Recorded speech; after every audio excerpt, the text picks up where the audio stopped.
Agora vamos emendar com outro lixo, que é o Flavinho Desmaio. O Flavinho Desmaio chegou no limite de falar que os presos era tipo assim, a papuda era o Auschwitz, Ele Auschwitz. comparou. Nossa, isso pegou muito mal, cara. Ele pegou muito mal, pegou muito mal. Ele comparou os presos políticos, presos políticos não, né? Os terroristas do dia 8 de janeiro, que estavam entrando na Praça dos Três Poderes, invadindo os prédios, quebrando a porra toda, cagando no meio do Senado, literalmente. E ele Exato. comparou a prisão dessas pessoas aos judeus sendo transportados para os Meu campos de Deus. concentração. É uma falta de... Primeiro, na hora que ele começou, ele tacou um vídeo lá, que é uma fake news velha até do Lula, a questão do celular. Eu não entendi porque que ele colocou aquilo. Ele quis dizer que o Lula era bandido, então defendia.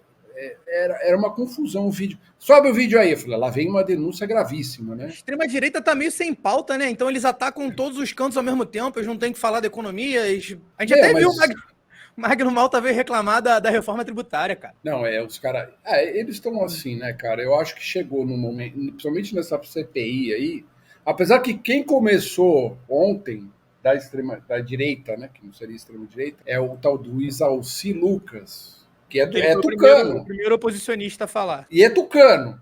Então você vê o Sim, tucano defendendo a ditadura militar, que ele começou a defender a exato. ditadura, defender o golpe. Eu falei, pô, os tucanos. Relativiza o termo 64, o termo golpe de 64 para revolução, para reforma, para reação ao comunismo. E eu estava em live ontem, né? Acompanhei a É isso. apresentação do general Augusto Heleno, as perguntas da relatora. E aí, quando Isalci Lucas começou a falar, eu falei, nossa, eu preciso sair. Não dá para tancar. Você Ele foi o falou, primeiro a não dá. falar, foi o posicionista, né? O primeiro a falar depois da relatora, mas depois só veio a base do governo.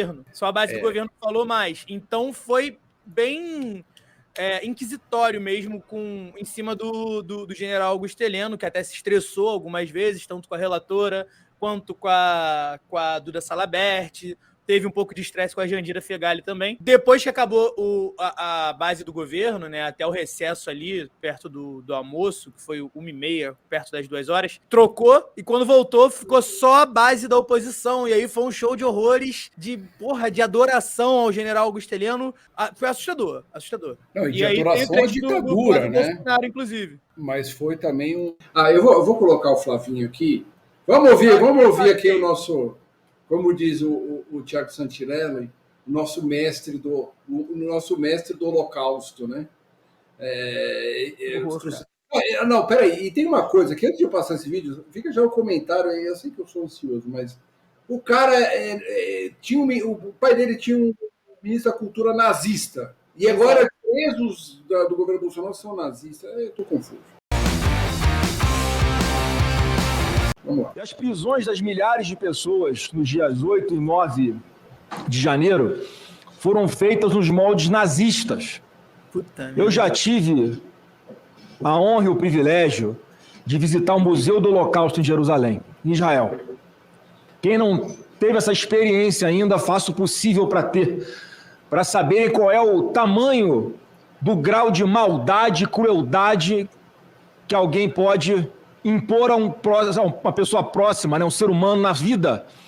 Porque a gente via lá, general Heleno, pessoas com medo, querendo fugir do nazismo e sendo direcionadas para dentro de estações de trem, de uma forma pacífica, com a falsa promessa: olha, vem com a gente, vamos andar aqui em Filidiana, o senhor assim... Essa parte parece eles mesmo, né? Vem pra cá, vem com a gente, né? Tipo, aí os caras viam, botavam a camisa da seleção, daí ia pra Praça dos Três Poderes. Essa parte é meio descrevendo o bolsonarismo.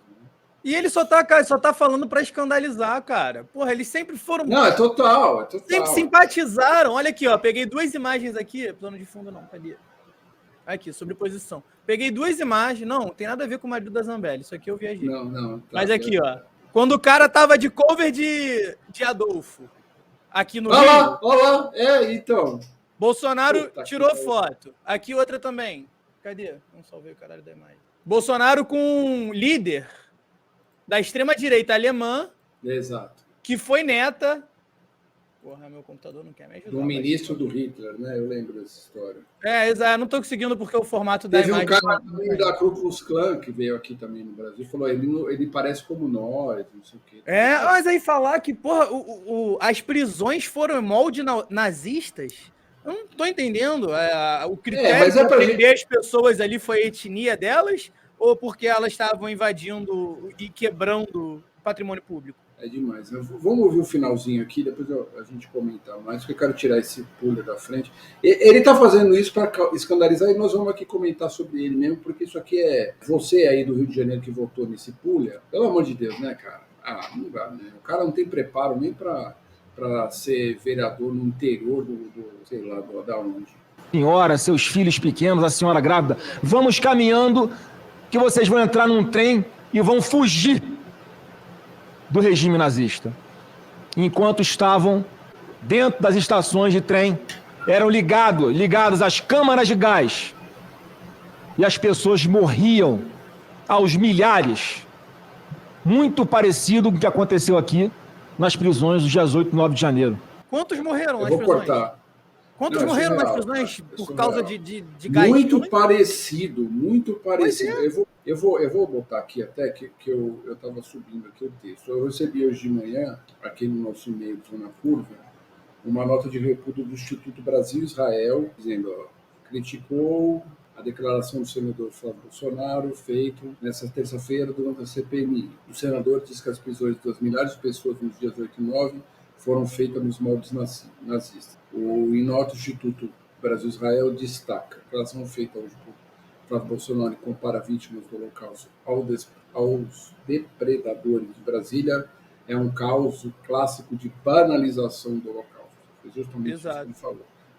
Banalização do Holocausto e também um jeito de criar clique. Então, os caras, eles são tão assim, meio acuados, bem acuados, vamos falar talvez em português mais claro, que eles estão apelando para esse tipo de coisa, entendeu? É confrontar o Silvio Almeida. Assim, a gente vê essas análises de Twitter, eles estão muito acuados, porque na hora que o cara vai falar com o Heleno, começou puxando o saco do Heleno. Eu acho que é importante a gente falar do Flávio Bolsonaro também, porque ele é o filho do psicopata, né? É o psicopatinha. Então, ele está ali na frente do general Heleno, né? Que era um cara que comandava muito a cabeça do Bolsonaro ali, era um cara muito influente ali no bolsonarismo. Uma espécie de guru, né? Até falam isso no CPMI, que ele era uma espécie de guru do Bolsonaro. Exato. E daí o cara começa a falar de nazismo, assim, porque o cara não tem o que falar. Assim, pois é. Aí o que ele vai falar? É burrice do Flávio Bolsonaro, porque, pelo menos durante o governo do pai dele, eles eram muito alinhados à causa de Israel, por ser muito amarrada à causa norte-americana. E aí ele vai e consegue um atrito com o Instituto Brasil-Israel. Não, então, é por isso que eu fiz questão de trazer isso aqui, porque é muito surreal. De uma incoerência incrível. E ele tem que sair para defender o Augusto Heleno ali, porque o general Augusto Heleno ali não tá sozinho. O general Augusto Heleno ali leva junto o Bolsonaro e os filhos, de estar sentado naquela cadeira, que deveria, inclusive, ter ido fardado. Então. Deveria a gente até tinha comentado antes, né? Tinha muito... Ele pediu para não ir, né, ao STF, teve que ir, e depois a gente viu que realmente ontem de manhã foi um massacre, assim, né?